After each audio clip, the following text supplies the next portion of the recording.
نئی فصل شروع کرتے ہیں. فصل فی تعظیم النبی صلی اللہ علیہ وآلہ وسلم و توقیرہ. نبی اکرم صلی اللہ علیہ وآلہ وسلم کی تعظیم اور توقیر کرنے کا بیان. حدیث نمبر 648 648 عن ابی قتادة رضی اللہ عنہ قال قال رسول اللہ صلی اللہ علیہ وآلہ وسلم اذا اقیمت الصلاة فلا تقوموا حتى ترونی.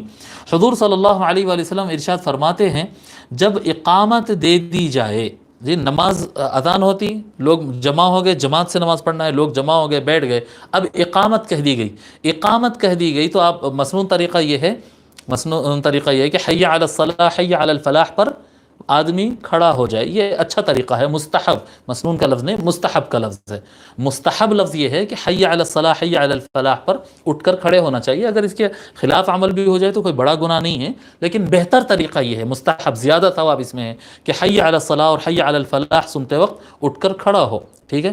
قد قامت الصلاح جب کہہ دیں تو مطلب اب نماز کا ٹائم شروع ہو گیا، نماز قائم ہو گئی، خلاص اب تو پورے صفحے بن جائے اور کھڑے ہو جائے اور سب کچھ. لیکن آقا علیہ وآلہ الصلاۃ والسلام جب ہوں تو پھر مسئلہ الگ ہو جاتا ہے. جب حضور صلی اللہ علیہ وآلہ وسلم جماعت میں آنا ہو اور لوگ کو پتہ ہو تو مسئلہ الگ ہو جاتا ہے حضور کے ساتھ، باقی کسی کے ساتھ یہ مسئلہ نہیں ہوگا. حضور صلی اللہ علیہ وآلہ وسلم کی خصوصیت ہے، کیا ہے؟ اذا اقیمت الصلاۃ، جب نماز کی اقامت دے دی جائے، فلا تقوموا، تو تم کھڑے نہیں ہونا، حتی ترونی، مجھے دیکھنے تک. یعنی تمہارے لیے فیصلہ اب اقامت اور نماز کا ٹائم تمہارے لیے فیصلہ نہیں رہے گا، کیونکہ میں آنے والا ہوں تو میرے آنے پر ہی تم نماز کے لیے کھڑے ہونا. میرے ادب میں اقامت کہہ دی جائے تب بھی نماز شروع نہیں ہوگی جب تک میں نہ آؤں. مجھے دیکھنا، جی مجھے دیکھنا، اقامت ہو گئی یا اقامت ہو رہی ہے یا جیسا بھی ہے، جب تک مجھے میرے پر نظر نہ پڑ جائے اس وقت تک تم صفوں میں بیٹھے ہی رہنا، کھڑے نہیں ہونا.